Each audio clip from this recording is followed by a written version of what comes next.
ketika bicara dengan sakaratul maut, maka ada satu malaikat yang Allah Subhanahu wa taala tugaskan untuk mencabut ruh kita melalui al-maut. Yang kita kenal itu dalam Quran surah As-Sajdah, ada tugas malaikat maut untuk mencabut ruh kita. Nah, yang lebih kita kenal lagi namanya malaikat Israil alaihissalam, yang bertugas sebagai malaikatul maut untuk mencabut ruh-ruh para makhluk Allah Subhanahu wa taala. Nah, untuk malaikat maut sendiri itu tidak bisa kita bayangkan begitu menyeramkannya sosok makhluk malaikat maut yang Allah ciptakan. Ketika malaikat maut sudah Allah ciptakan, maka Allah Subhanahu wa taala menyuruh rombongan para malaikat untuk melihat ciptaannya. Allah Subhanahu wa taala ini malaikat maut. Itu rombongan para malaikat terbang di atas malaikat maut yang sudah Allah ciptakan. Pada pingsan tuh. Saking seramnya, malaikat saja pada pingsan. Nabi Adam alaihissalam berdoa kepada Allah Subhanahu wa taala untuk melihat bagaimana malaikat maut. Tapi Allah Subhanahu wa taala sudah menjelaskan tidak akan sanggup engkau melihat malaikat maut. Namun Nabi Adam alaihissalam tetap berdoa kepada Allah untuk melihat bagaimana wujud malaikat maut. Maka diperkenankanlah oleh Allah Subhanahu wa taala melihat malaikat maut wujudnya seperti apa. Maka Nabi Adam alaihissalam pingsan. Dalam sebuah riwayatnya pingsannya itu di waktu duha, maka siumannya 9 hari kemudian di waktu yang sama.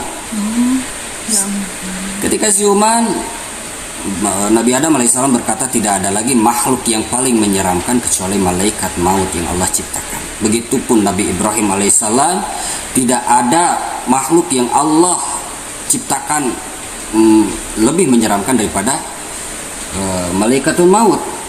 Bahkan seandainya Allah Subhanahu wa taala tidak menciptakan neraka, melihat malaikat maut adalah sebuah siksaan yang sangat menyakitkan melihatnya saja. Jadi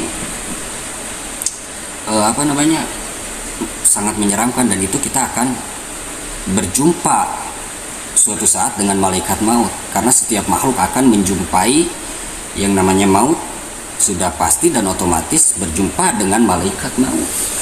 Kita semua akan berjumpa dengan malaikat maut. Apakah wujud malaikat maut itu sama? Setiap malaikat, penampakan wujudnya ke setiap manusia itu sama atau berbeda-beda? Itu berbeda-beda. Menurut sabda Rasulullah Sallallahu Alaihi Wasallam berbeda-beda. Karena malaikat maut itu dalam sebuah riwayat dikatakan tubuhnya itu dipenuhi dengan mata sesuai makhluk yang Allah ciptakan. Sesuai makhluk yang Allah ciptakan. Jadi bertebaran matanya di mana-mana. Sangat menyeramkan dan tidak bisa dibayangkan. Itu akan menjumpai setiap makhluk yang akan menemui maut, yang akan menemui kematian. Kita semua akan berjumpa dengan malaikat maut.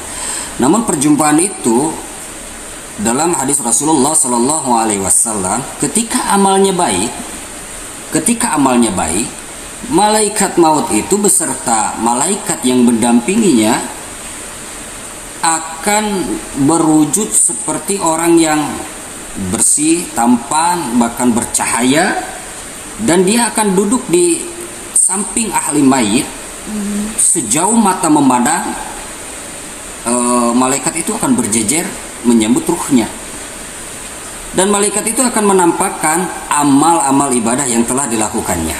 Beginilah amalnya, beginilah pahalanya, dan akan dinampakkan juga tempat terakhir dia, yaitu jannah, surga. Maka dengan sesegera mungkin ruh itu ingin cepat keluar untuk menjumpai tempat terakhirnya.